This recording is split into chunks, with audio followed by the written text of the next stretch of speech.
Hello, and yes, we are back. The Man United agenda, and tonight, as you can see, guys, it's the big panel, and there's a reason behind the big panel tonight. We got some debut, we got someone who has come back to the channel. You got myself, Mr. B, and OMONDI, and last night I got to say, me and OMONDI was absolutely freezing our asses off. So, everyone, welcome to the Man United agenda.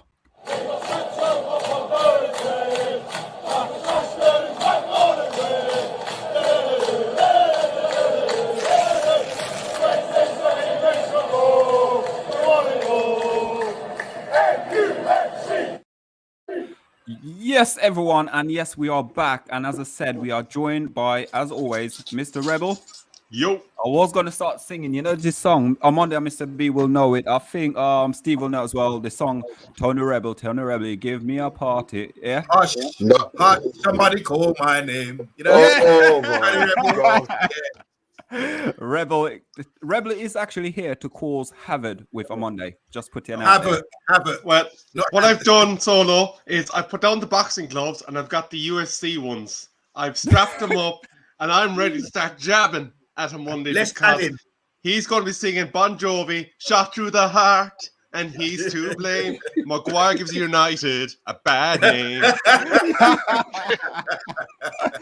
Very good. I like that. And as always, we're joined by Mr. B. Mr. B, swear jar. That's all I'm saying to you tonight. It's all right.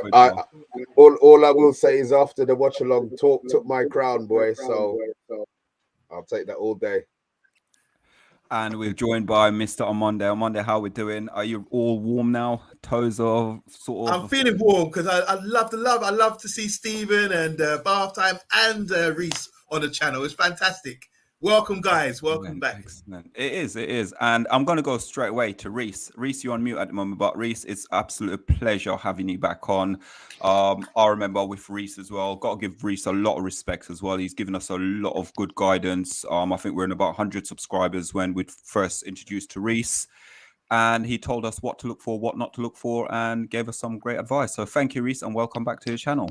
That's my pleasure. It's always good to help like content creators, especially like the low ones. I prefer the small channels compared to like the bigger upscale ones because they're all about brainwashing people. This one isn't. So it's good to be back and it's good to be in a good crowd. So thanks for asking me to come on. You're top man. Thank you. Welcome back. And ladies and gentlemen, boys and girls, children of all ages, it's bath time. The troublemaker on the Man United agenda. Comment. Welcome, bath time. Welcome to the channel. How are you doing, sir? Yeah, I'm good. Thanks, lads. Thanks for having me on, and a pleasure to be with all of you this evening. Thank you, Bath. And Stephen, let's give this a big warm welcome to him now. First time on the channel, and also got to say he does the 30-second clip for us every single week. Welcome to the channel. Absolutely amazing having you on as well. How are you feeling, sir? Feeling good. Same as recent bath time. Just got to say thanks for having me on, guys, and thanks for the shirt as well. So, I forgot. Oh yeah, you got the shirt as well. You won the I lottery. got the shirt, man. It's just literally sitting on this shoulder. Just waiting for my frame to turn up. You waiting for the frame still? Yeah, I've got two shirts. I've got a signed Cantona one from when I was a kid, and I've got the one I won from you guys. So I just want to get them both put up. Brilliant.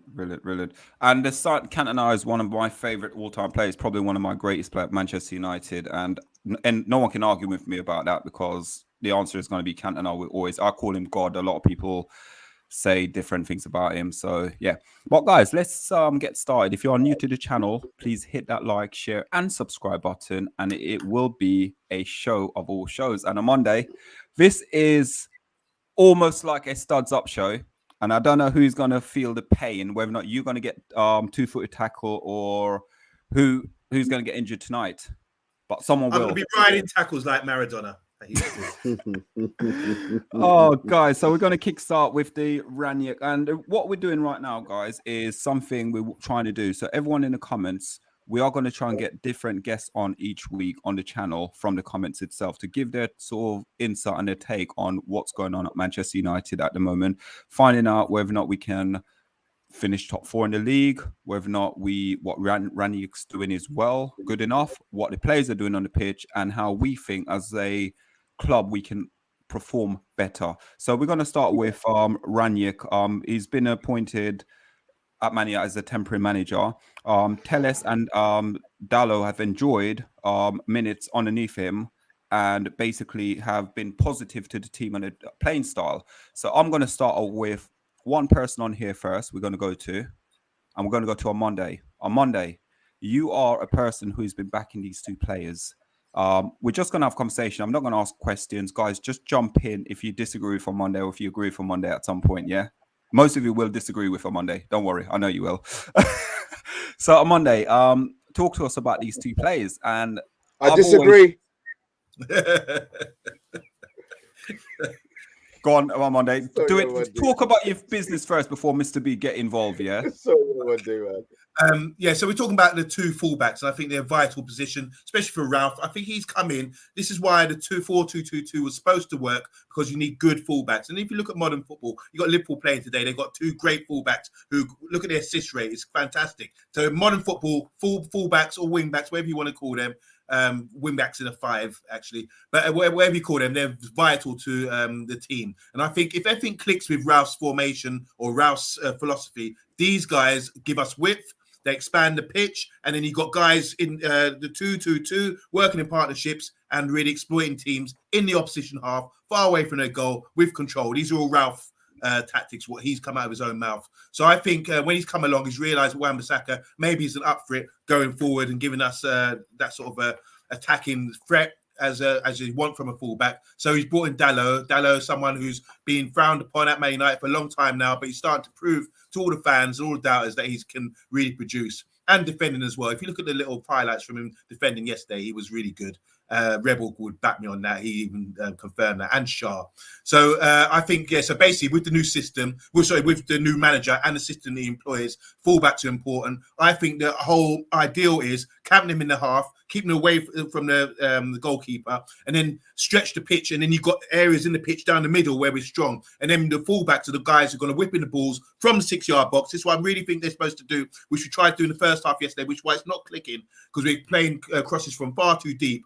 That what we're supposed to do is do overlaps, get the fullbacks in, cross the ball, across 6-yard box, going for evidence of that. Look at the, was it the Arsenal game? The 3-2. We scored a goal. Fred just passed it to Bruno. He slotted it in. Rashford. This is all in 6-yard box. Passed it across the 6-yard box. He's Ronaldo slotted it in from Rashford. These are sort of goals that if you look across the whole season or since Ralph's been there, that we want to be scoring like that. And even yesterday with the roll, was it Bruno was 2-on-1 with the goalkeeper, just rolled it to Greenwood. It's got to be very simple. We need to score tap-ins. This is what great sides do. Make it easy and keep drilling this stuff into the sides. And this is why the fullbacks are so important, in my opinion. Yeah. Stephen, you are welcome to the channel. I'm going to say welcome because I'm going to hit bath time, because I think bath time, and I'm coming to Mr. B and Rebel because you guys are on the show all the time. So let's give these guys their airtime. Steve? Yeah, so I'd agree. I think under Ralph Rangnick, you've got to have some pace going forward. The wing backs are going to bring all of the crossing ability, so you can't really have Wan-Bissaka on the right hand side because you're just going to lose that. Wan-Bissaka, for me, he just doesn't look confident on the ball when he's going forward. He's always getting the ball stuck under his legs. He looks really uncomfortable. And Luke Shaw, he hasn't come back from the Euros. You know, he's had little spits and spats where you look at him and you think, yeah, he's kicking on. He's gonna go on for the next 2, 3, 4 games. And then he just drops off the next game. And I'm not saying Tellez has been consistent and phenomenal or anything like that, but what he has done is he's brought set pieces, he's brought pace. You know, you look at the running back, Tellez is busting a gut. But for Dalot, the main thing is Ralph's backing him, and he's thriving off of that. And that's something that under Ollie, he'd come into a game and he'd assume that he was going to be kicking out of the game if he didn't make the right pass or he didn't make the right run or something like that. He'd be in one game out the next. So I think stick with him at the moment. I don't see any reason to change it. And for me, while we're talking about the wing backs, I'd bring Ethan Laird back for myself. I'd have him in a backup. Okay. Bath time. Welcome, sir. Cheers, thanks. Yeah, so for me, I've been pretty disappointed with Tellez overall.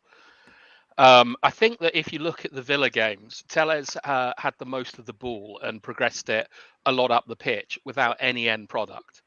OMONDI was talking about fullbacks getting to the byline and crossing. In sort of like the Liverpool and Man City systems, what we're beginning to see is one inverted fullback in Cancelo and Trent, and one wide fullback in Walker and Robertson. Like Tellez has been attacking the half space for Manchester United and not producing anything. And Delo in both the Villa games was basically playing like Wan-Bissaka. I have to agree with Steve that Wan-Bissaka looks like a man falling down the stairs when he's trying to progress the ball. But one thing he's good at that I think is overlooked is he's quite reliable in a pattern of play that involves bringing the ball out of defence. That finishes, I think, with Greenwood playing crossfield balls. So I'm not over the moon with either of our fullbacks, but I agree Delo will probably be a massive upgrade on Wan-Bissaka. So yeah. Reese, great analysis there. Yeah, I certainly agree. My only concern with the fullbacks is their ability to defend. Is in terms of attacking it, they are very good. It's just the recovery pace. Dallow's actually a quick fullback, but he's not actually quick at recovering the ball. That's another issue. We're playing so high up. They're effectively playing as wing backs. They're not playing as a right back. They're not playing as a left back. They are playing effectively as wing backs in the attacking transition. But when they are cutting in, they are playing as two, and like as Vaughan's correctly said, inverted fullbacks. And they're being asked to do more roles. They're effectively playing as central midfielders as well. They are cutting into those positions. It's just the recovery pace is a problem. They are great at going forward. They're great at linking in, like with the wingers, the central players. But the key thing if you're playing a defensive position is you need to be able to defend.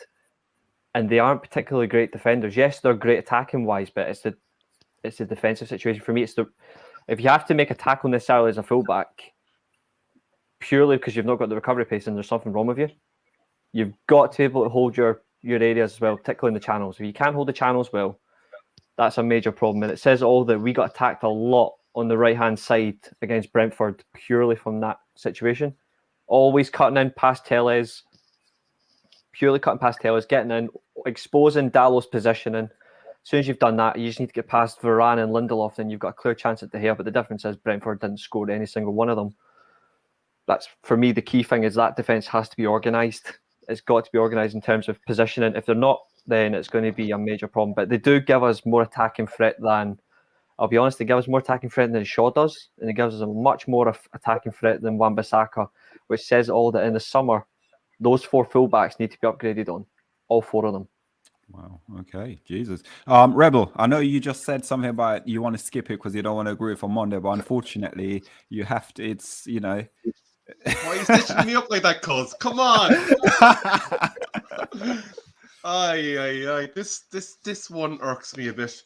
Insofar as I have to agree with OMONDI in terms of Dalot being a better option than Wan-Bissaka. But I've been listening to Bat Time, and the statements he's made has resonated with me, and the Reese has kind of continued that. And it is a case that we probably do need not only to upgrade the fullbacks positions, but I still think we have a problem at centre-back because we have injury-prone individuals. We have Harry Maguire, who's going to have his moment to come up in shortly. And, you know, while Dallow's the lesser of the two evils, it's kind of a case of, yes, he got some vital headers in the back post yesterday. Tellez did have some decent set-piece balls, but then when you think about it, what did he do beyond that? And, there's a bit of column A from OMONDI's speech, and there's a lot from column B of Reese's and Bat Times. Oh, Mr. B. Go on, Mr. B. We know you're just going to say one word and one word only, so just give it to us. I'm going to keep it brief. Look, somebody's putting in Trent isn't great defensively. He's not. I championed Wan-Bissaka over Trent virtually the whole of last season. I think we all did. Oh, he's better defensive. He's better defensive. Bruv, I'll be honest. I want my fullback to be fucking attacking. I want him to be able to go forward. I will. £5, by the way, That- guys. If you didn't hear the swearing. I would gladly sacrifice Trent for Dalot every single game this season, hoping that Dalot can do something defensively. Aaron Wan-Bissaka is always going to be better than him defensively, but right now, the way that my brain is thinking, I don't want that. I want to use those two defenders as attackers. So the further forward they get, and the more tired they get trying to run back, the better, because that'll improve their fitness. And in a couple of weeks, I'll be. I'm also going to trump Mr. Bean. Say Trent Alexander-Arnold isn't a fullback. He's a central midfielder, in my opinion. He is not a fullback, and he's not even a winger. He plays the way I watch him play. He plays like a central midfield player. The way he likes to dictate the game, like for the ball in those areas. Yes, he goes out wide really well. He ain't a winger. He ain't a fullback for me. For me, he is clear-cut central midfielder, and I actually think he will get converted to that position, both for club level and international level. That's why Wan-Bissaka is slightly better. He actually knows his position. He just can't attack. I'll back you up on that, though, because if you think, who's he always getting compared to? David Beckham. And what happened to David Beckham later in his career? It is an insult. It is an insult, but at the same time, you don't get him getting compared to right backs. You don't get him compared really to wingers. You get him compared to David Beckham, who early doors was a winger, and then for United converted into central midfield for some important matches. Yeah, Champions League final, ring a bells. Yeah, that's it. There you go. On Monday, would you mind just taking just maybe 2 comments and we'll move on to the next subject? Sorry. Okay. I just got to answer this one. Sorry, I'll save it for Monday. We want to hear it now. We want to hear it at the end of the show. This is a private one for them. What? A private song for what? You reminiscing?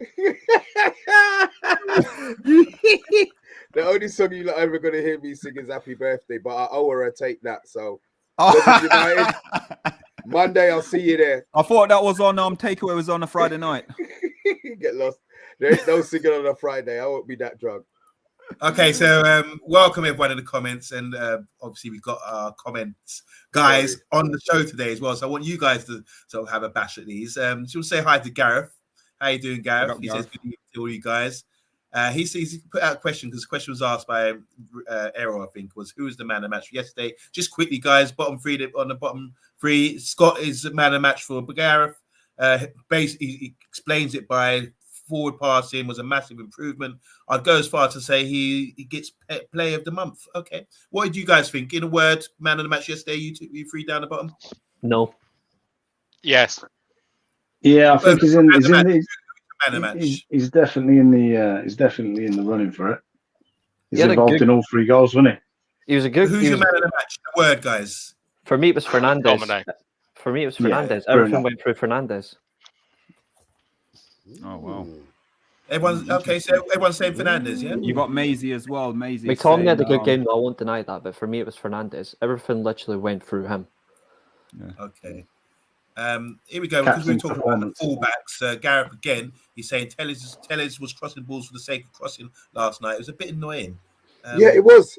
I agree with that. If you look how much times he crossed the ball and how much times it actually went to a United player's head, I think he was just crossing for the sake of crossing. Yeah, whoever got that comment in is right. I kind of disagree, but we can discuss that later. I think I've got a lot to say about that. Cosman, how you doing, man? You always got a lot to say on Monday. Jesus. Cosman says hi. Everyone say hi to Cosman. Hello. Says, can we talk about Ronaldo leaving the box? If it was Martial, we would hear about it. And I think he was talking about Ronaldo in the first half, coming a lot deep, get involved in the build-up play. Anyone want to comment on that? But do you know what? Monday has a lot to say, a bit like his hero Harry Maguire, all talk, no action on the pitch. Oh, brilliant! Here we go. Devils United. She says agreed about Trent. However, doing a good job at pocketing Martinelli. That's not hard. My grand could pocket Martinelli. And finally, everyone say good evening to Pat Lawless. How you doing, man? He says, "Evening, gents. I don't mean to get too giddy on too early. However, Elanga celebrating after scoring, Rashford scoring, Bruno's form, Harry Maguire bench. Hallelujah! Praise Ralph. It says it all right here. Oh, It brilliant. says it all right here. Yeah. Yeah, it says it down there. We are going to get into that bit quickly Ralph as Just decides. say well. hi to Niall so- as well, Saragon as well. So I missed you Yeah, guys, big but we'll up. be back. Big up. So man of the match was Fernandez, De Gea. It was a great job to see Rash. Man of the match, David De Gea. I would say David Gea was my man of the match as well. So guys, we are going to go now, and that leads us perfectly on to David De Gea. Wow, that was quite nice. So obviously David De Gea yesterday became the lead. You know what? It baffles me in the Premier League because we're Man United and he's top of the chart for most saves so far this season on 77. He's basically conceded his 30 goals so far this season. He's conceded. And Man City as well have played one more. What is it? City's played, I think, a game more or something like that. So with David De Gea this season, guys, and I think this is going to wind me up because I'm going to come on Monday after. I'm going to go to every single person first because on Monday, don't think David De Gea still should be United's number one. Right, up until yesterday anyway. So Reese, let's start with you because let's talk about David De Gea and what he's been doing this season for us. And if we didn't have David De Gea, where would we be in the Premier League this season? 17th. You can just straight up facts. Like we'd be 17th in the league. But I guarantee I know who is going to disagree, and that's him right here. Yeah, I've heard that too. I'm waiting for I know for a fact. I know for a fact. Nice. I want to disagree. But to be fair though, it's actually a good discussion to have because right now, like, it's all about like distribution for a goalkeeper, and about like yes, like David De Gea's distribution isn't great as says, for example, Dean Henderson. But Dean Henderson isn't great a goalkeeper as De Gea. So you've actually got to look at the question of what is it you want? Do you want to be a team that builds from the back and is a sweeper goalkeeper, and that means you play De Gea? Or you want to get the ball out as quickly as possible, but still have a goalkeeper that can actually man the box? And for me, that's De Gea. So I would necessarily say De Gea, but if you really want to change your style and be more aggressive and build from the back, then you have to go with Henderson because he distributes the ball better than De Gea does. That's why I still say De Gea at the moment. In the summer, I think it's the best time to transition goalkeeper. Not right now.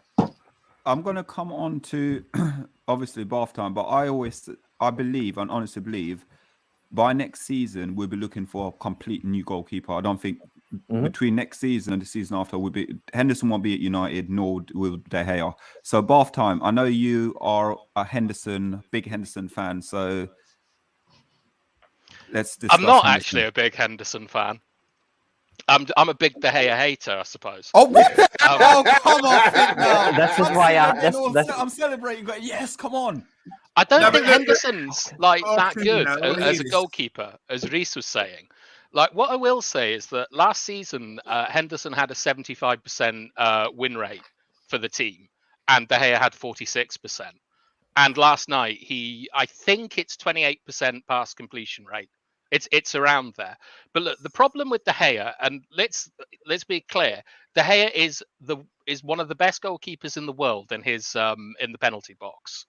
Like I think everything should have been saved last night, but he is a wonderful shot stopper and probably the best in the world.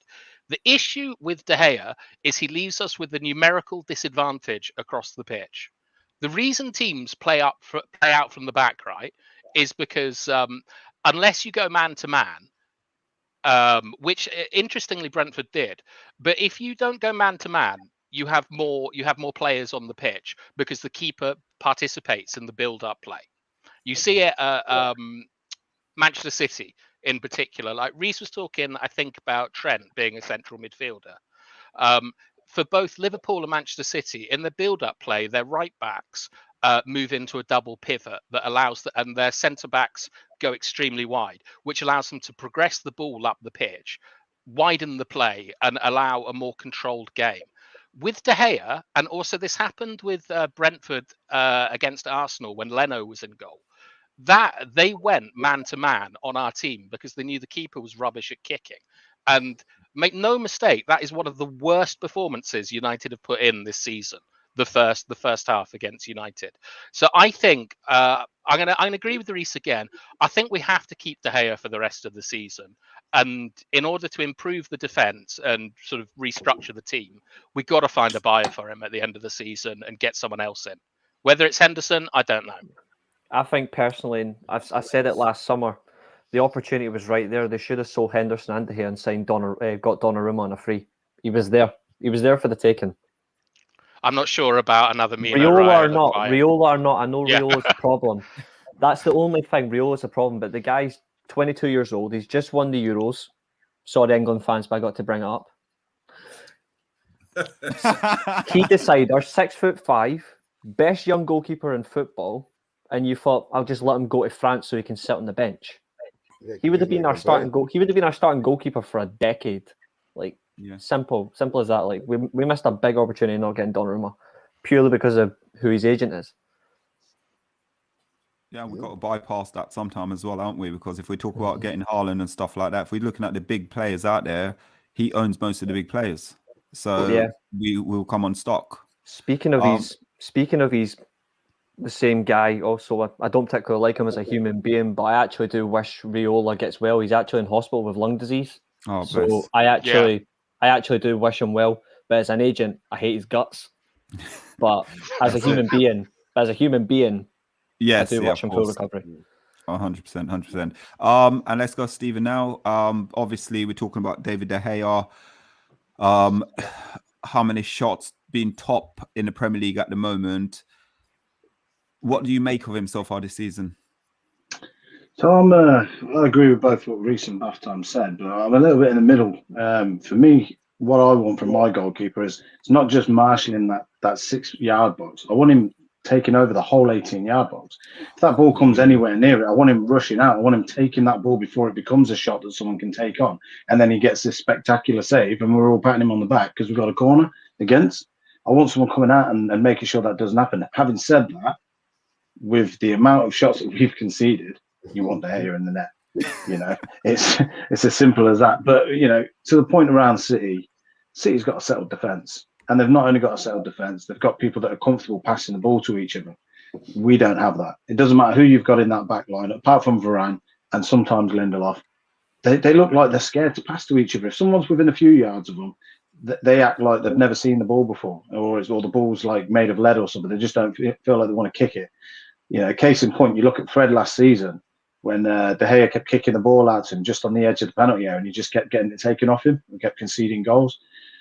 So, yeah, this season you've got to finish it out with De Gea. But, yeah, next season we need to be looking for something better. My only concern is what's out there, you know, what's available. And Steve, to be honest with you, Steve, you just slander Fred on our channel. Yeah, he's been all right. He's been all right this season. He's had his faults, but he's been better. But last season, I put him right at fault for our complete drop off. We were at top of the table, and we had, I think, 3 or 4 games back to back where he lost the ball and we conceded goals off it, and then we just went straight out of the title race. And all right, I didn't think we were going to win it anyway, but I'd have rather had some false hope. Do you know what the thing is, though? I'm going to say to you right now, yeah? A lot of people blame Fred for everything. They see Fred's mistake, but when they look around the thing, they don't see other people's mistake. And that's the problem. Go on, Reece, sorry. Thank you. That's all I'm saying. Yeah. Yeah. I second that. Well done, Steve. No, Reece is agreeing with me. Oh, sorry. I'm talking about Reece's point, though, what he said about Fred and title challenge last year. Yeah, I totally agree with that. Anyway, let's move on. Go on one day. De Gea, Henderson. I know you want Henderson because you say he shouts, he comes, he command the box. But unfortunately, Are you my ghostwriter? I am. I'm negotiating things to you right now. So when shots come at him, unfortunately, he spills all his shots from distance. So let's hear the case now. Not to embarrass you again, but I did ask you the other day for evidence about that, and you couldn't. All you could come up with was about that Liverpool goal from Salah last season, where he just, you know, he gave Salah a room to score. Apart from that, you couldn't bring any examples. Here's my 6 attributes as a goalkeeper: command of area, shot stopping, communication, kicking distribution, aerial ability, and rushing out. So it's right saying, shot stopping. De Gea might be outstanding at that, But is he outstanding? Does he beat, if you do a head-to-head with Henderson, does he beat him in command of area? Shot stopping, maybe he's probably better. Good with his feet. Shot stopping, I agree. Communication, no, he's not as good as Henderson. Kicking and distribution, Bath time, you want to answer that? Is he better than Henderson? In a word? No. Thank you. Aerial ability. We've seen the stats. I'm not a stat man, but we've seen the stats where what's the name? Henderson comes out and claims things, owns his command of area exactly, owns the 6-yard box, owns his own penalty area. It's his house, you know. And rushing out, same thing again. He stands on the edge of his touchline. And we saw it again in the European game. I think it's Young Boys, where a couple of times Henderson, where he did play, he came out and acted as a sweep keeper, which gives, as a defender myself, when you can play a high line, it gives you that encouragement to know there's someone behind you and you're not going to look a fool, or you're not going to run all the way back to the touchline and without any commands, without any call, and get yourself out of breath and say, well, why don't you just call it? You know, where's the communication? So there's a lot of factors there where I think De Gea has to improve. I'm not saying he's a terrible goalkeeper. I just think he lacks the confidence. And if you're talking about one factor out of 6 where he is unanimously in front, when the rest, and we're not discussing the rest, then I think there's a failure there. We need to sort of give Dean Henderson more games, like Bath Time said, that fantastic stat about 75% win rate or something, whatever it was, compared to 40. That's the key. Sorry, I've just got a couple more notes I've just made now. You just made them, by the way. I just made him. Man City game, the silver goal. He played a 1-2 across just outside the box. Played it across just outside the box. The 2 came in into the 6-yard box, and guess who just stood there and stood on his line? That was De Gea. Didn't come out. He's supposed to come and claim that, in my opinion.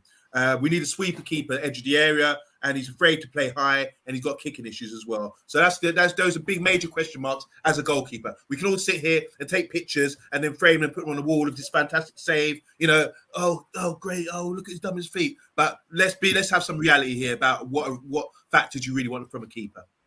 So let's quickly go to before I go to Mr. B, let's have a discussion about, would you drop David De Gea right now in the current form and play Henderson?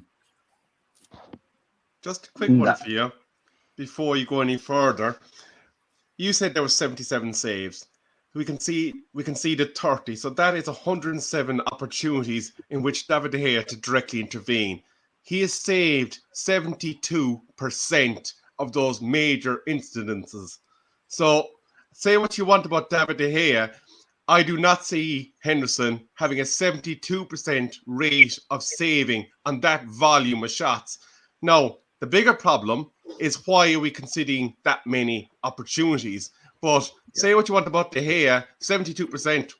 Wow. Yeah. Mr. B? I agree with Rebel. I agree with Rebel. I agree with everything Rebel say, because I'm not agreeing for Monday. not even because it's a Monday, but I'm having De Gea. I'm having a goalie who makes saves. First and foremost, you want a striker who can score. You want a defender who can actually defend, and you want a goalie who can make saves. So I'm having De Gea over Henderson every day of the week. Okay, cool. Guys, we're going to move on because I know people in the comment want to talk about Harry Maguire. I want to talk about Harry Maguire as well. So what we're going to do is, before we read some of the comments on Monday, I just want to go through about Ralph Rangnick has changed the formation now to a 4-3-3 because obviously his 4-2-2-2 isn't working. Bath time, I know on the channel quite a lot in your comments, you always say you don't trust the formation. It's changed now. Fred and Scott seems at the moment, they're probably the most players that's actually contributing from the new system under Ralph as well. So what do you make of the whole system and the way it's been changed, and what's allowing these players to sort of get a bit better now under Rangnick rather than Ole? I know on Monday Mr. B might agree now, but on Monday I won't agree with it. So let's go with Stephen. So for me, I think Fred and McTominay, it's unquestionable that we could do better, right? We could do better. We can get better quality. But for what we have, if you're looking at every option that we have, Fred's going to run through a brick wall for you. He's going to give you 110%, and he's always going to battle. Is his quality going to be 100% through the game? No. But if you've got someone running back and it's one-on-one, he's going to go for it. He's going to be tracking all the way back. Scott McTominay, very, very similar thing. He's you know, I was impressed with him yesterday. I was very impressed with how he weren't being run off the ball. He had a few instances, I think, on the third goal where he's got 2 or 3 players around him. He's going for him like he's Paul Pogba, you know, and he had some decent passing as well. So under Rangnick changing the formation, I think this one's helped them. But I think if we were still playing the double pivot, it'd be just the same. I don't think there'd be that much of an improvement. I think the problem was the 4-2-2-2 was just too narrow. We weren't getting enough width. People weren't making the pitch big. They were all coming into the centre. It was easy to defend against. So it's the in and out of possession formations I'm more concerned with. I want to see there to be a clear formation when we're in possession and a clear formation when we're out of possession. And I think that's where we've struggled, is the guys have had the in possession formation down to a T. And then when we've lost the ball, they all look scattered and everything. And that slowly started to iron itself out now over the last game or so. And that's why I think it was the Aston Villa game. We saw half an hour of good football. And then the Brentford one, we've seen 45 minutes of good football. So hopefully that continues and it's locked in. When I'm in possession, this is my formation. This is the position I play. When I'm out of formation, this is the position I play. Because, you know, if we're going to have players that can't do that, then what are we doing? Yeah, and going to what you're saying as well before I come to bath time, yesterday's game proved the second half where it's almost like you had Fred was almost going a bit more forward, wasn't he, and trying to almost spread balls. Didn't spread as many as he would like to, but you know, I think it worked really well. But bath time, yeah, Fred, Scott, I know you again. I'm going to say massive fan of Scott as well. So yeah, talk to us about him. Well, yeah, like I'm a massive fan of Scott McTominay. I understand that a lot of people aren't, but he epitomizes everything that I want in a Manchester United midfield player. I understand that he was criticised a lot in Ollie's double pivot, but to me, he played the role pretty well. The job of a double pivot is essentially just to spread the play out to the wing backs, and the wing back he was spreading the play to was like Wan-Bissaka. Which I think reflects on him. And the other thing is that, all right, so the problem with the formation that I have at the moment is that we are getting outnumbered in the midfield in every single match. We have Fred and McTominay against 3 players. And I used to quite like Fred, but I'm going off him more and more because, yeah, I'm sorry, Solo, I am. And it's because he's not strong enough. Like, yesterday we saw something that I saw in the first game. Do you remember when we played Southampton? Fred got absolutely flattened by one of these Southampton players on a transition from a corner. It happens again and again that we have Fred, who allegedly is our fastest player. We have him as the sort of cover man at corners, and he's fast enough, but he's not strong enough to deal with people. And the issue that we're sort of having at the moment is that, like, Rangnick is trying about 5 or 6 different formations a game. I'm not sure if it's proactive or reactive. Like I think it's reactive. In the Brentford game, we saw McTominay and Fred changing to being the pivot player. With sometimes it was McTominay, sometimes it was Fred, and in the second half it settled on McTominay as the pivot, where, like, even though I thought he had a monster game, you can't play the pivot like that. You can't just be charging through, taking everyone on like a out of control T-Rex, which is what he was doing. But I just don't know. I think our real issue is that the lines between defense, midfield, and attack are all over the place because we have like a higher line now, and Fred goes up to play in this kind of fake number 10 position, where his job is to be a playmaker by intercepting the ball. And then we leave either McTominay or Matic just like in the middle of the pitch, like they might as well be in the middle of a crop circle. It's utter madness. Like, so I don't know what is going on with United at the moment. And even though everyone's gassed about the performance last night, it was abysmal. The first half was an awful performance that we shouldn't be inflicted upon anyone. So I don't know if that answered any question, but I feel a bit better now. I'm going to Reese.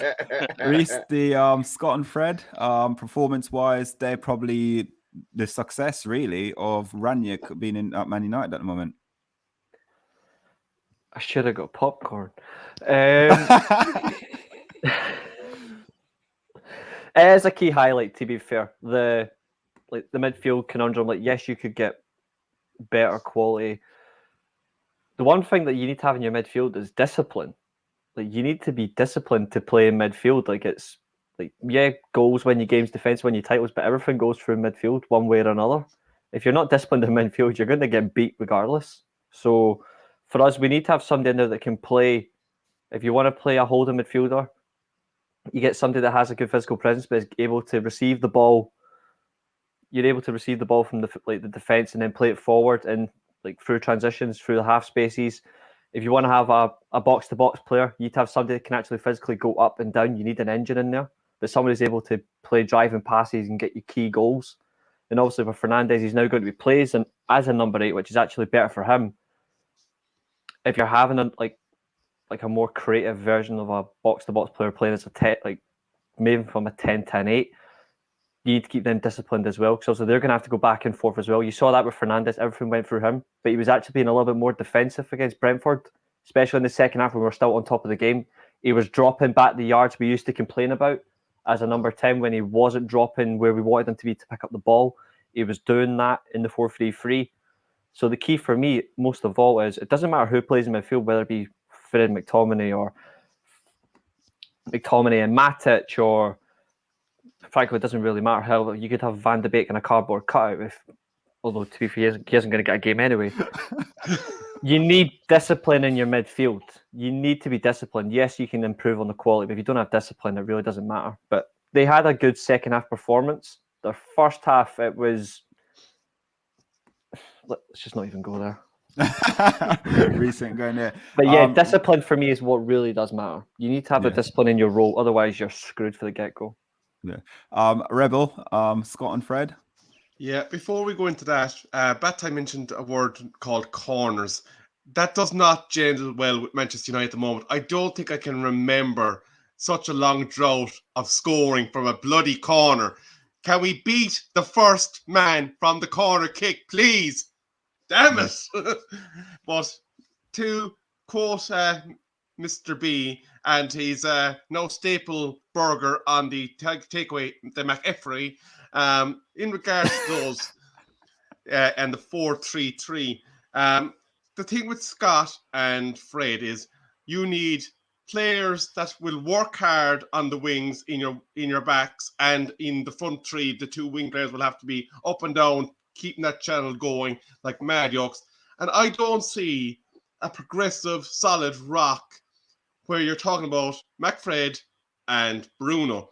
I think it's going to be a case of we need a proper clinical defensive midfielder and one of the two then operating with them and Bruno.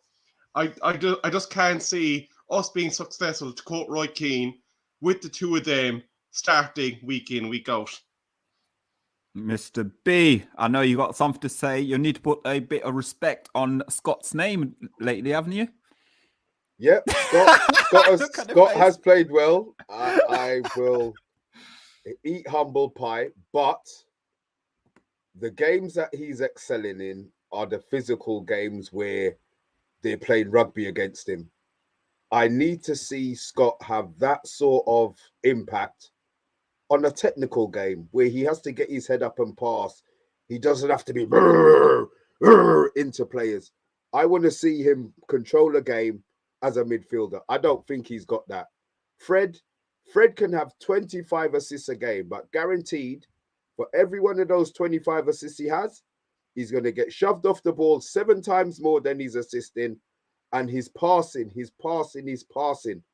So Fred, I'm still not feeling Fred. Yes, he has assists in game, but what else did he do yesterday apart from give the ball away and get left on his ass?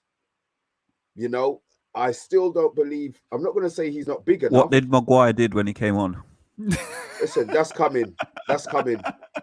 Fred, I'm not having Fred as a first choice central midfielder. Scott's ceiling is getting higher, but it's the games I want to see him excelling where they've got skill, they've got finesse. They're not going to be running around like scarecrows in the middle of having a big fight, a big 300 punch up in the middle of the pitch. So that's my opinion on both of them. OMONDI, let's give you a brief summary, OMONDI, because we've got to go on to your boy after this. And we're starting with you afterwards as well. Someone muted me. It wasn't me. Hey, no, Dave. Yeah, so coming to the Villarreal final last year, everyone said McTominay had a good game. I'm thinking, why? Because he's running around like a chicken. I totally agree with what Mr. B just said. He's saying, like, when you talk about big games, I remember when we bought Fellaini, I thought, okay, why are we buying him? He's playing in midfield. When we're playing in Europe, against his top tactical size with good technique, and you get the ball in tight areas, everything else, he was missing. And the same applies to Fred and McTominay. Yesterday, for example, everyone said it, man of the match for McTominay, but what happened in the first half? First half, most people here saying we played really poor. I thought we played okay. The shape was good. The only issue was we were a bit weak. They had a few corners where they had a few shots on goal. And the reason they had shots on goal towards the end in the first half is because Fred and McTominay were giving the ball away. Simple as that. So when we go on to Harry Maguire in a minute, this is a part of it. Monday, are you watching the same game as the rest of us? Hold on. So we'll go look at the highlights. So when you give the ball away, it gives pressure on the defense time after time after time and time and time again. This is what happens. So if you're in a poor side and you keep giving the ball away, the defense has to absorb all that pressure, and they're the ones who everyone points the finger at and forgets that McTominay just played a stupid pass or Fred just played a stupid pass or something like that. Bruno, I did say a few weeks ago, a long time ago actually, that I wanted him to drop a lot deeper. I've been saying that for a long time now. At least his starting position be deeper, just to give us that security, a bit more stability in our side, and he done that yesterday. But what I was worried, what's the worrying thing for me? He was doing it yesterday in the first half, and Ronaldo was coming deep as well, because that's suggesting to me. So when they were coming deep to pick up the ball, you got 2 6s there, just standing around like, okay, you're taking over my job now. They haven't got the ability to do that. That's the problem. So no matter what you say about their hard work, whatever, where you got to play Atletico Madrid quite soon, just like Villarreal last season, we don't have enough. They haven't got enough quality to get the ball, receive the ball, pop it off. Like I keep saying, McTominay, watch him. This is very true. If he's got a pass to make and he's worried about it, he will turn back and go the other way, or he will run in a direct line, physical, strong, towards the guys, close as he can get, until he feels more comfortable that he can make that pass. You know, he won't going to play it with his left foot. He's not going to play between the lines. And I think Matic is the ideal player for, at the moment, the best player in our midfield. And we're not seeing enough of Donny, but I think Donny. By the way, Monday, sorry, go ahead. Go on. Just to let you know, and you might have missed it in the pre or post-match conference, Ralph did say he played Bruno as an 8 yesterday, so that's why he was deeper. 8 being further back than 10. But that's good. That's what he's doing from now on. But you notice when he had the assist when McTominay actually done his job and then passed it on to Bruno, who should be an 8, should be slightly ahead of a 6. This is what happened. He passed on to Bruno, and Bruno played it for Rashford to score. And then in the second time, when Bruno played it in to Ronaldo as good forward and done the chest thing, set him, but Bruno made the second run. He ran off the ball, and this is what number 8s do. So his starting position is a bit deeper, but he also is very effective because he's that intelligent. He's got the IQ to do the job effectively. So Bruno, there's no question mark for me. He's a great player, but it's the other 2 I feel they're lacking. So we want to see a bit more from them. Like I said, go and watch the first half yesterday. Look at the chances they created. It all came from stupid, sloppy passes and stupid out position teams standing still from Bruno and from McTominay and Fred. And finally, last point, Fred. I want to just reiterate what Reece was saying about discipline. It's really important. I noticed Fred, he's always going ahead of the play, thinking like, yeah, give me the ball in tight areas between where we're going to get closed down quickly. All right, and I'm going to get munched. Give me the ball. He gets himself in those positions, runs ahead of the play, thinking someone's going to pass to him. No, it's not going to happen. And if we do, we get munched and we're getting countered. And then he's sprinting back and making stupid fouls and that kind of thing. As a midfielder, you should never be ahead of the play like that. That's just standard. You don't do that. So I think Fred, I don't know what's going on in his head. He just thinks press. You know, it's just like when you got 7-year-olds playing football and they just swarm around and follow the ball. That's the sort of level Fred's on. He just swarms around and goes pressing when people say, "Hold on, Fred, where are you going?" You know, that kind of thing. So there's a lot of issues there. We do need midfielders urgently. Could it be? I'm going to say this last thing. We're moving on now because we need to answer. Get to some of these questions because we're going to Maguire next. But could it be a possibility that's instruction he's getting from the manager? No. Just saying it, and then we're going to answer the questions. I say no. I say no. Yeah. For me, like, just going to quickly touch on this like before we move on. So for me, the one thing in midfield is you look at, if you're going to play a 6 and 2/8, just tell Fred, get on. Like, it's funny enough because he's played them for years at international level. Just tell Fred, go and watch Fernandinho. He only stays in that area right in front of the defence and right behind the box-to-box players. Obviously now he's now being usurped by Rodri. Just tell him, stay in that position. As soon as you get the ball, pass the fucker forward. Just pass it forward. Stay in that transition. Don't need to go further than where he already is, unless he has to go into the box for funnily enough, a corner kick, which is wasted anyway. But he should always be in the middle of the box-to-box players and the centre-backs. He should never be crossing those players at all. He should never be going further than the box-to-box players. That's when you're in serious trouble. That's when you get exposed positionally, and obviously that's why I said earlier on, discipline really is important. Just tell me, fun enough, everyone say it these days, just tell me jump on YouTube and watch Fernandinho. Brilliant. Yeah, no, I agree with what you're saying there, but at the same time, that's why I talk about quality, is Fred just can't make them passes. He just can't make them passes. That's a good point. He doesn't have the quality for passing, but necessarily the one thing Fred doesn't have to do though is he doesn't have to play like the blinding 40-yard passer, like passes forward. He could easily just pass it 5-10 yards. He's done it numerous times yesterday. That contributes. It contributed to a few of our goals yesterday. So that does work for us. Just as long as he's marshalling that area, get the ball to him, feed it through, and just let the box-to-box players carry it. Because hopefully, if they've got intelligence, the wingers will actually start moving higher up as well, so they can get into positions. Although then again, we'll find out coaching when we go into international break, won't we? Yeah, exactly. Amanda, a couple of questions. We'll just say about 2, and then we'll move on to your boy. Okay, so Rushmano, how you doing, Rushmano? Say hello, everyone. You say my company is about as dynamic as a tin grey of paint, and that's countered by there was a comment here from Gareth saying, I think Scott is the closest thing we've had to Roy Keane in years. So see the contrast here? This is what we love. That's why we love football. It's always whoa. My boy Roy Keane and Scott McTominay. There we go again. And someone's going to counter that and say he's good. I'm sure. And finally, sorry, I'm not going to do that one. I'm going to do this. Oh, no. Okay, here, this is a good one. Gareth is talking to Saragon. He says, Saragon, my brother, said the same thing last night, saying Fred should be taking the corner instead of Bruno, and we have Bruno on the edge of the 18-yard box like Scholes used to do. Remember that set piece, guys? Yeah. And just talking about set pieces, I think a goal kicks are set pieces now. They should be trained on, like the guys down the bottom was talking about earlier. And finally, I want to bring in Niall because I haven't brought him in yet. He says, Niall, nail biter as in she saw my quiz, and that was okay. We're talking about there's a big up. Sorry, I just want to say So hi Jackie, how you doing? Jackie was bigging up Maisey. Maisey, if you not watch her channel, she is fantastic and she gives great insight, and she's covering women's football as well. So that's something I'm really getting interested in by watching Maisey's channel. Anyway, that's enough from me and the comments. Right. So we're going to talk about Harry Maguire. Obviously, form-wise, he's been absolutely poor. Last season on Monday, praised him, and I think me and Mr. B on this channel was like, nah. And we got to the grips where we said, actually, you know what? Without him, I think we look lost without him. When he got injured especially for the final, we come unstuck. The issue we have now is this season, he's just like Wan-Bissaka, just like Luke Shaw, Jack, what's his name at City as well? What's his name? Jack Grealish. All of these British English players seems like they haven't turned up this season whatsoever. Not sure what's going on with them whatsoever.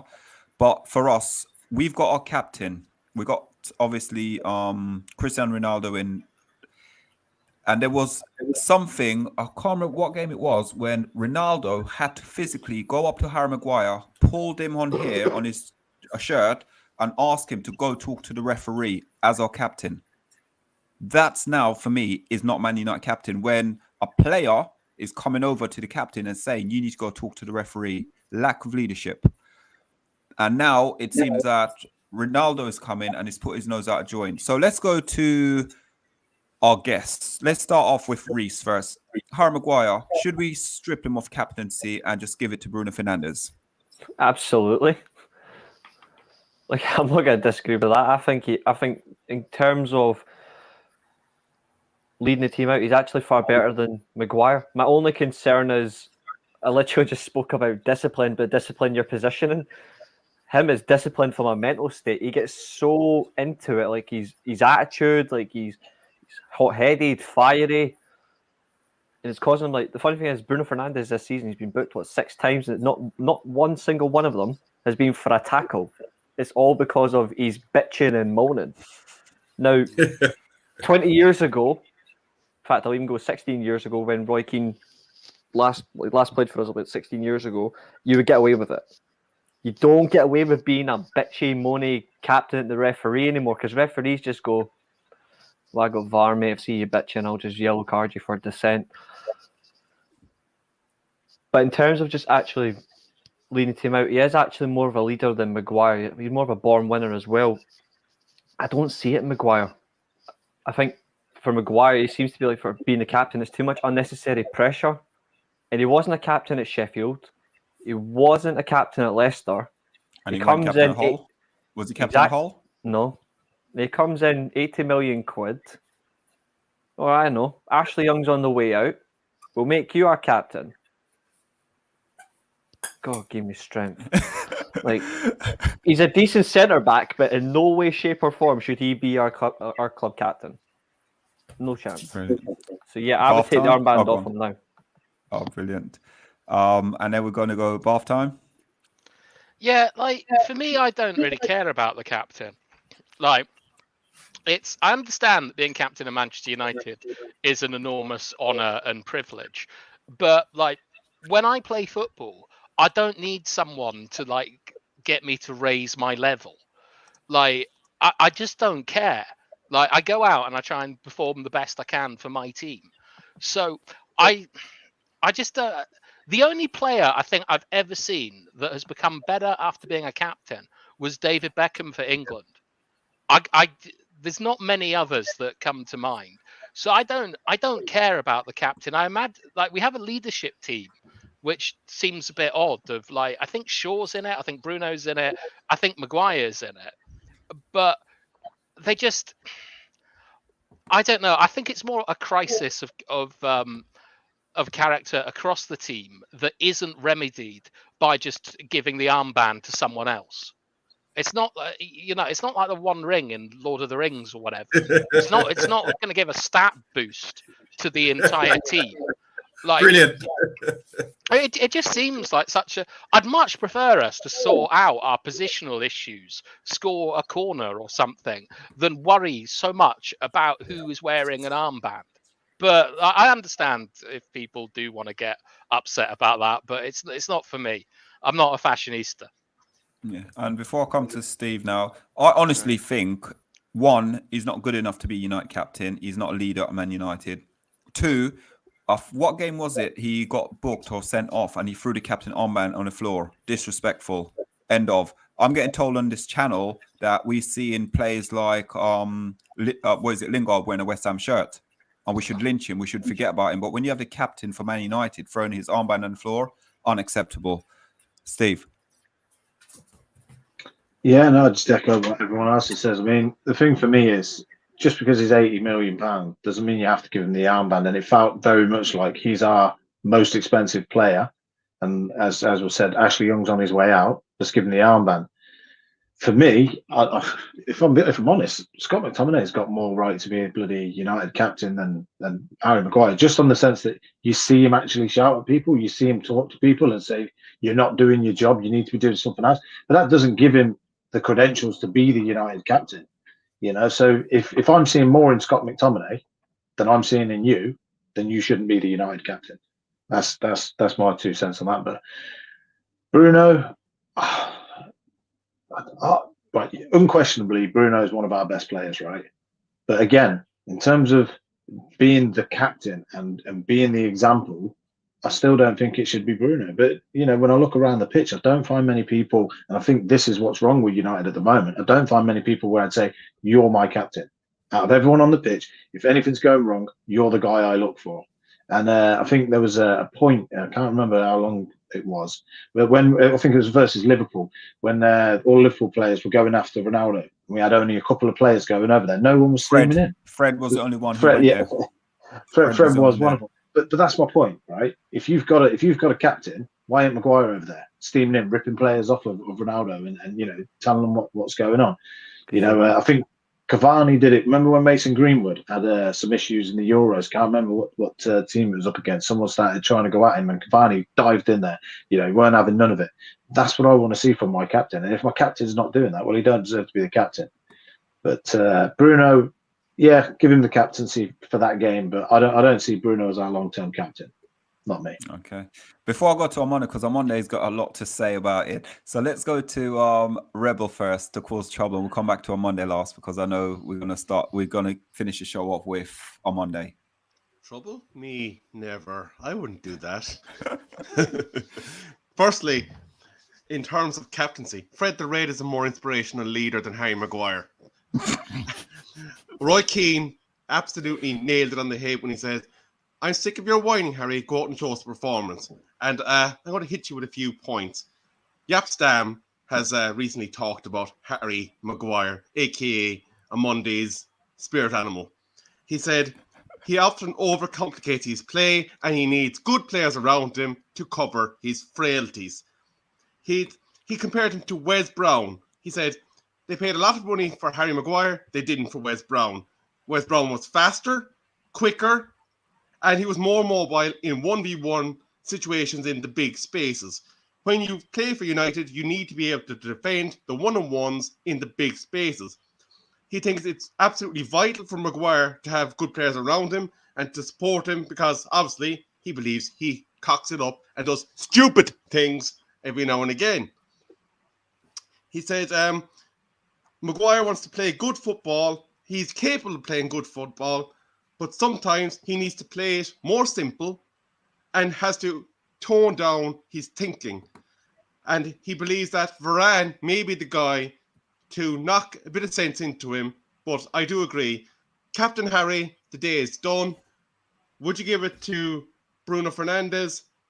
For the moment, possibly. But you have to see who the long-term leading players will be in that dressing room. Mr. B. My thing with Maguire getting the captaincy is he didn't earn it. He came in, he was given it without showing any form of captain's leadership at Hull, wherever he was, and wherever he was before that. So Maguire being Maguire, I don't know if he's speech dolly. He looks like one of them slimy guys. I'll be honest, he looks like one of them slimy ones who buy the manager a little Jack Daniels on the side. Oh, gaffer, oh, look, I've washed your car, blah, blah, blah. He's a brown nose. He didn't earn the right to be captain at our club. It should have been Bruno. But again, Bruno has it now. Whether or not this is the move that finally eliminates him from the captaincy, who knows? But long live Bruno being captain. On Monday. Let's do this then. On Monday, should we? First things first. Let's ask you the question: should Maguire get back in this team right now, on current performance of the two centre backs? Also, should he get the captaincy? You're muted. Someone's muted him. It's not me. Someone's muted you. Who's muted him? Himself. Sorry, I just want to know what the claim. First of all, I want to know what the claim is so I can defend that. I don't know what the claim is. Everyone's spoken, but they haven't spoken what the claim is. You say someone I heard decent, he's still a decent player, all this kind of thing. What's the claim about Harry Maguire? Why don't you think he should be captain anymore? I don't know. Is he playing poor? Is he not good enough? Are these guys? To be honest with you, on Monday, for me, is Lingard better than him? He doesn't define a captain for me. Oh, so it's about being a captain, not being a better player than Lindros. I would say he is a better player, but for me, like, okay. I think the best way to describe it actually is Wayne Rooney's recent interview. In an indirect manner, he took an indirect swipe at United in terms of there's no characters in the team. For me, and a dominant character elevates the team, and a dominant character is actually a better captain. That's why, like Gareth said, Robbo's United's greatest ever captain. He wasn't just a great midfield player. Yeah. He was a proper character. Stuck in Roy Keane as well. Fantastic character. Even like Martin Buchan, he wasn't much of a player, but like, in terms of a captain as well. But like Martin Buchan in the 70s, proper character. You had all that. I think it's not about having a captain or whatever. It's just players players who want to dominate the team. And I think Maguire couldn't dominate a fish supper. Yeah, for me, it's who's the player that they're scared to let down. Who in our team is anyone on that pitch looking at going, if I don't do what I do in every single game, who's going to grab me by the scruff of the collar and make me do it? Who's going to wait until we get out of in the tunnel at halftime and grab him by the scruff of the neck and give me it? There's no one. And then maybe Ronaldo, but even it's Ronaldo. But at the same time, from what we're hearing, in the leaks and things like that, there's players in there that aren't respecting it. He's saying to him, why are you moaning about going home while it's dark? Why are you acting like training's like something that you just have the pleasure to do and then you go whenever you feel like it? This is Man United.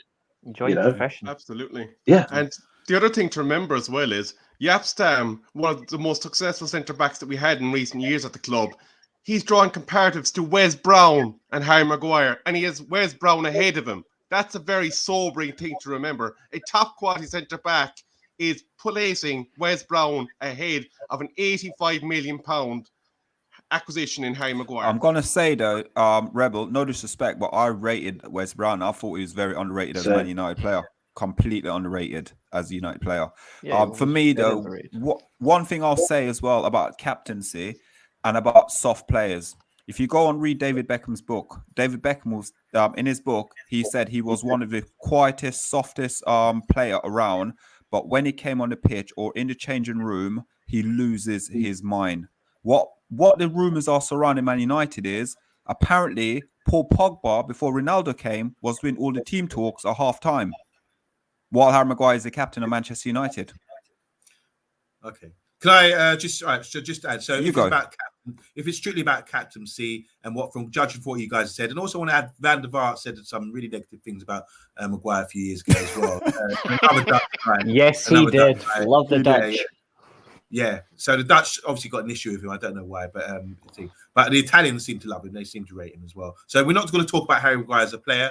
If we are, I'll just touch on one thing: the limitations. Yeah, they are obvious. He doesn't like people running at him. When people can spin him, turn him, that kind of thing. So he has to be protected in a way. Maybe you have to have a good partner and a good team around you. And like I was sort of highlighting earlier, stop giving the ball away. If you're playing a good team, you don't give the ball away that often. You don't get wave after attack on you like we had to deal with early in the season. Then you're going to look better. But at the moment, the defence, whether it's Harry, Luke Shaw, whoever, they were looking terrible, all of them, because they were conceding goals. We didn't have a clean sheet for so long because of the system. The team wasn't good enough.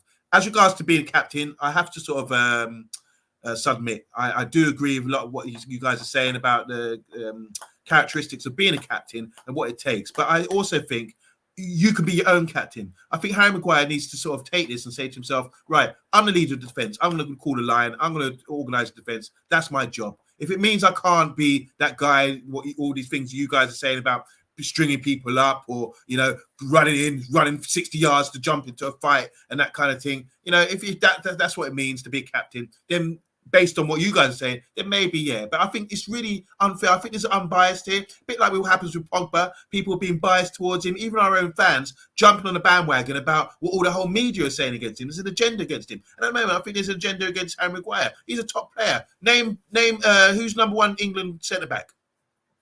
None of them. Purely because I don't care. There you go. You're saying me. I mean, come on. Say John Stones at the minute, though, wouldn't you? If you were just going on form. I'm not sure. But yeah, that would be a close one. There may be, I wouldn't say he's better, but he's up there. He's obviously quality, but he's still prone to mistakes, that kind of thing. And they keep him so much at Man City that he's not really going to be on it. I remember when Falco sent him on his ass when he was younger. A couple of years ago, Falco at where was he playing? Monaco. Reece might help me on this. At Monaco. He just jumped and set him down on the floor. And everyone talk about Ben White. Look at the goal earlier for Liverpool.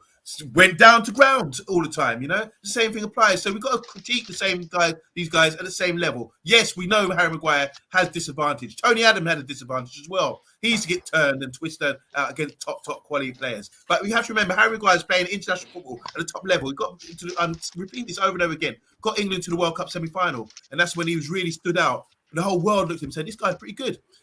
Got England to the final of the Euros. You might say, "Oh, it's not great teams they're beating, or whatever," but it's top level football. And now he's playing Champions League football as well. And he's big, strong. He wins his headers.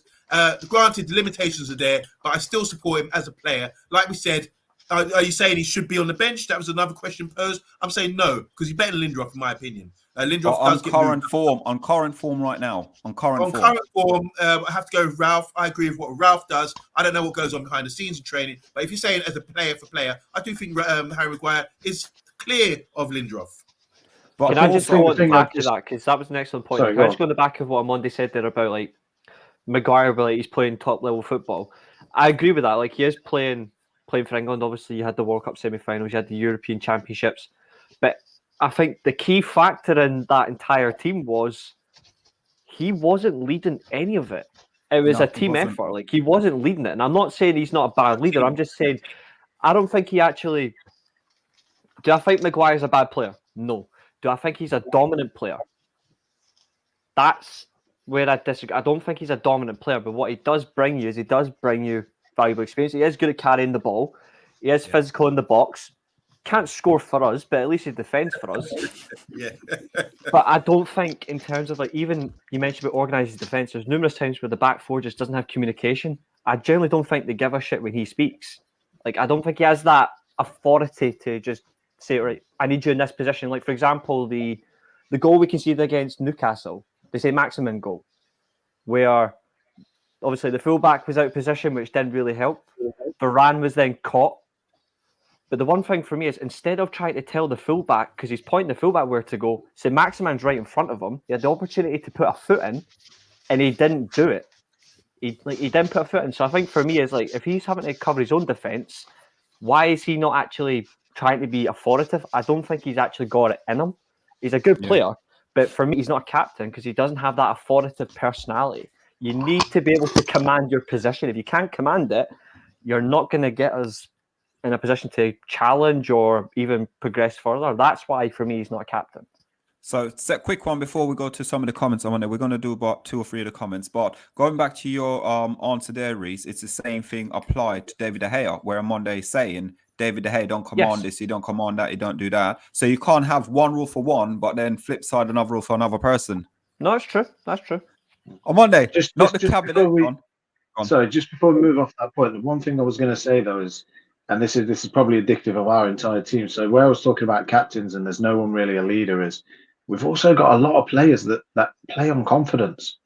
You know, where's that person that comes onto the pitch and self-motivated and doesn't sit there looking on social media saying, "Oh, X person doesn't like me, so you know I'm going on the pitch with that in my head."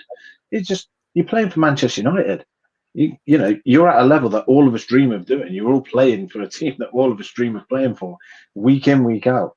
That should be your confidence boost. You shouldn't need us sitting there on social media, patting you on the back every single time, or not criticising you if you have a poor performance. And I think Maguire is one of the players that suffers from that. I think Marcus has had a bit of it this season. I think there's probably something going on off the pitch there as well. But there's a lot of players where you just look at them and we constantly hear the same things, which is, he doesn't look confident right now, and you know he's a little bit out of form because he's not confident. Where's the confidence from just being a United player? Yeah. And you're right with it as well, because again, another player who get criticised quite a lot and came back and played one game and he looks cut above the rest was Phil Jones. He looks like he's Mr. Man United. So as much as people out there giving him stick and say, "Oh, he's this, he's that," he was the only player against Wolves that looked like he was up for the game, and that was it. Yeah. On Monday, would you mind, please? Okay, so Reese, this one's for you. You obviously mentioned Martin Buchan is a good captain. This is from Jackie Shona H. Jackie. Yeah, she agrees. I got a lot of respect. I got a lot of respect for the older generation. I didn't see, but I got to be able to at least watch back, like, thoroughly in depth. That's why I say, like, for me, it's character. Buchan's a great one. We didn't even mention a legend in Bill Foulkes. he was a proper character like at the time. So it's for me, it's not just about being a great player, but for me, what makes a great captain is personality and character and being able to dominate your position. So it didn't really matter where you were. You knew you can take those guys, to quote Roy Keane, you can take them into the trenches. You knew if you were going to battle, your captain said you was at least going to do his job. You weren't going to be afraid to get stuck in. Yeah, and again, quick one. It's when you look at players like the Roy Keane of the world, you look at your Robson of the world and things like that. These guys won your points before we even got on the pitch. Even as Beckham, you win points before they even get on the pitch. With Maguire, you're minus points by the time you get on the pitch.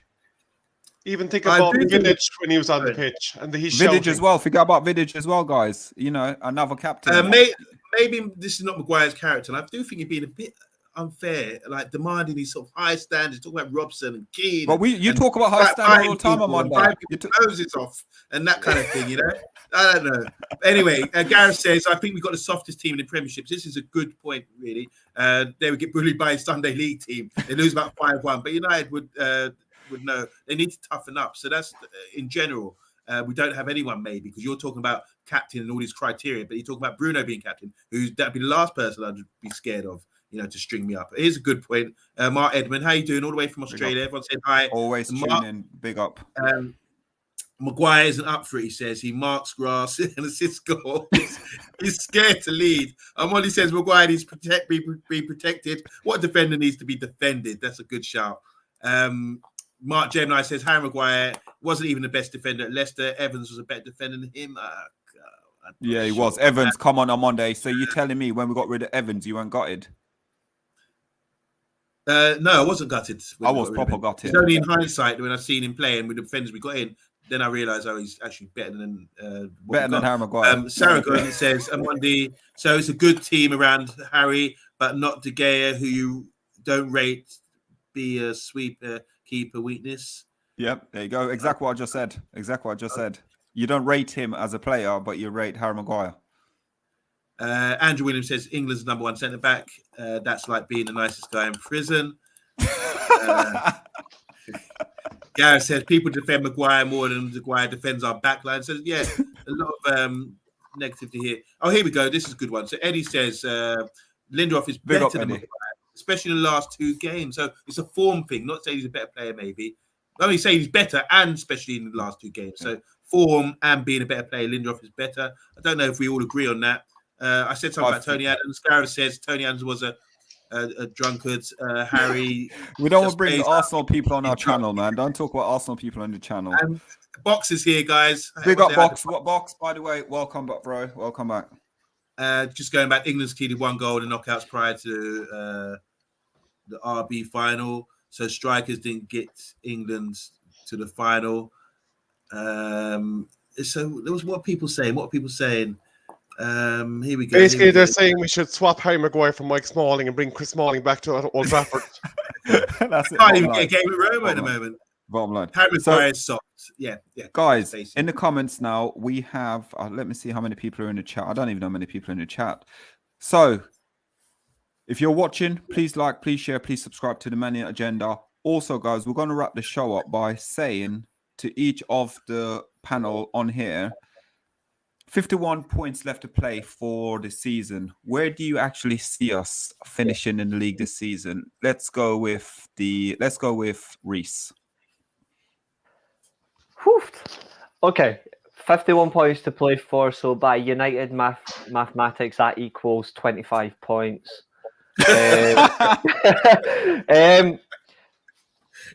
I'll say this in all honesty: if we can maintain consistency from that second half performance against Brentford and actually build on it, then I reckon by a stroke of luck we could get top 4. But we're such an inconsistent team that I actually think we'll finish 5th. I think we'll get around 30 points. I think we'll drop close to 20. Wow. Yeah. Half time. Ouch. I think we'll get about 21 points. We've been woeful against, like, all the way back to the Norwich game, and obviously beforehand under Solskjaer's tenure, we have been atrocious. Like, if we don't get a midfielder in, we are going to get an injury to one of McFred, and that torpedoes us. We're not scoring goals. The defense, the midfield, we're awful. 21. Oh wow. Steve, how many? It's hard to say. I mean, we've still got to play Man City. We've still got to play Liverpool. We've still got to play Spurs again. We've still got to play Arsenal. Chelsea. So, let's not talk about that. and then we're relying on other people dropping points. You know, I think Spurs have got 2 games in hand over us, 1 game in hand over us. West Ham. So yes, 2 games in hand over us. West Ham, we can, if we beat them, I think they're out of the picture. So I think the best we're going to do without help and without a buying a player is we're going to get 5th. I think that's the best we can hope for. Wow. Guys, if you're in the comment, we have 29 likes, 16 people in the chat at the moment. So could we get to about 35 likes if that's all good?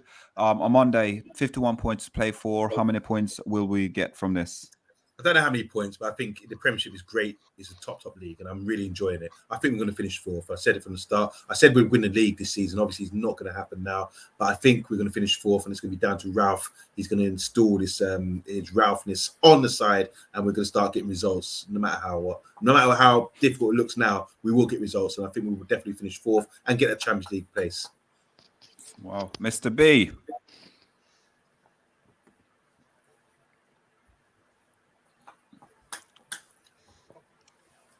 No woman, no cry. No woman, no cry. Oh, sorry, man. I waffled. Sorry, man. I was talking into the dead mic. Hoping for 4th, expecting 6th, playing for a miracle. I need a miracle. Rebel. Okay, let's be realistic. I think a point against West Ham. Next 3 fixtures then after that are winnable 9, so that's 10 points. We should beat Watford at home, so that brings us to 13. Don't see us beating City, still 13. Drawing with Spurs at home, that's 14. Don't beat Liverpool in Anfield. Beat Leicester at home, 16. Draw with Everton, 17. Beat Norwich, 20. Beat Arsenal in hybrid because it's Arsenal, 23. Beat Brentford at home again, 26. Brighton away, 29. Lose to Chelsea at home, and Crystal Palace last day of the season, 32 points. Wow. That's a good analysis. That's a good analysis, yeah. I was actually going to go for about 27, but you beat me to it, Rebel. 27 points. I can't really and truly see us getting too much, especially from the Liverpool game. I can't see anything from it, the way we're playing at the moment. City game, can't see anything. Also, what was it? Chelsea, it's going to be a tough. Chelsea will be a draw. I'm more probably, I would say, it's a weird one because I think we'll beat Man City. I honestly think we'll beat Man City. Of all the bigger teams we're going to play, it's Man City. You hear it here first. I have to be confident, man. I have to be confident. All of you lot all sitting there going, no, come on, man. We're Man United. We're going to win everything. I think we'll beat Chelsea because Tuchel might get sacked by then. Yeah, it's true. The result's not going their way, is it? It's a good call. The result's not going there. I think, how many? Go on. Tell you what you could say, though, is as bad as we've been over these last... Well, do you know what? Since Ralph's come in, we've lost, 1? We've drawn 2, and we've won the rest. So as poor as the performances have been, the actual results haven't been that bad.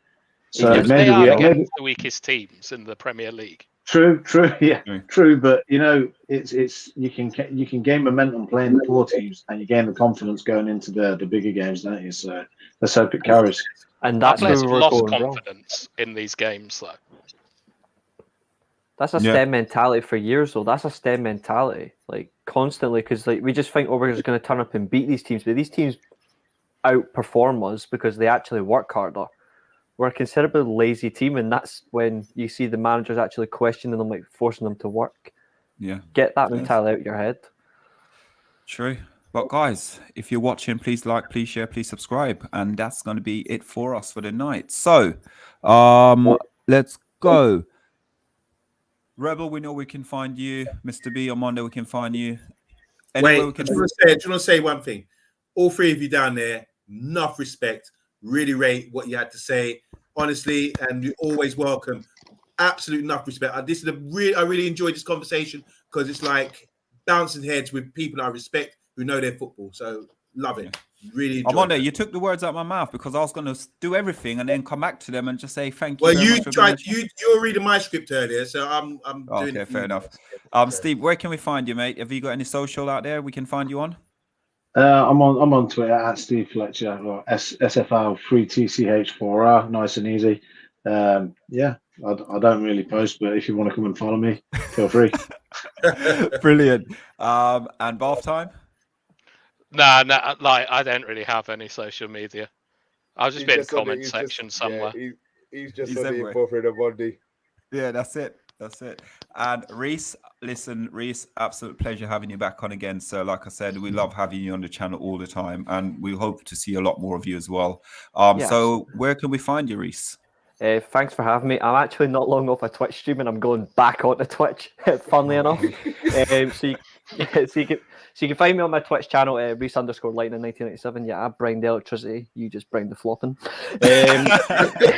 You can also you can get me on Twitter as well, Devil's Rising, because frankly, if a devil can't get up, then a devil should be down dead. And it's good for you guys. Cheers for having me back on, and I really do appreciate it. So thanks for having me. We'll definitely have you back on. So guys, let's give. Can I just say one quick bit of news? The women's team, they have drawn the cup holders Chelsea. They did have a fantastic win yesterday against Arsenal, so we wish them luck in the semi-final. Good luck, ladies. I'm calling it now. Manchester Derby final. United win on penalties. Ooh, big call. It'll be lovely though. At least the ladies team can show the men's team actually how to play football. Because at the moment you know what? Yeah, I watched the ladies. I've been start watching it, and some of the tackles they remind me of like the early '90s. The way they play football, they don't play, and I absolutely love it. I used to watch the women's team as we were growing up, but then I was just more focused on the academy games and in the first team, the men's football. So I literally just through no fault, I just lost interest in the women's team because I was focused elsewhere. I've watched the past 3 or 4 games, and the football's getting better, and it's just good to see. And hopefully, they get more investment from 100%. Barclays. It's great to see that Barclays era's coming back. And you know what happened the last time Barclays was involved with the Premier League? Man United dominated this son bitch. Yeah, and that's it. They're brilliant though. So guys, what will happen now is tomorrow we've got action-packed night for you guys. So what we're going to do is we got the quiz master is back tomorrow night, myself and him. And we got bath time in the hot seat tomorrow night. So then after that, we have got our preview show for Man United West Ham at. Don't give the time, bruv, because if we don't do it right, then nobody ain't watching. They'll get the notification bell when it's on. We need to finish the stream because I need to eat. Oh, sorry. By the way, that's on tomorrow night. 3-0 United. Fair enough. And also we will have also our Mr. The takeaway tomorrow night as well. Can we tell them at 10 o'clock? Yeah. Yeah, the takeaway is on at 10 o'clock. I would have eaten by then. Yeah, we'll talk about takeaway at 10 o'clock. We can't talk about other timing, but we'll tell everyone the takeaway. All right, fair enough. Fair enough. Agenda driven. Exactly. Tell me about it. So, guys, listen, it's been fantastic. It has gone over time, what we really and truly wanted to get on the show, but I think we got quite a lot of good content from these guys tonight. They've been absolutely fantastic, and we will get them back on the channel as well. So, thank you guys for coming on the channel. Really appreciate it. And from us at the Mania Agenda, have a lovely evening. Good night. Bye. Peace.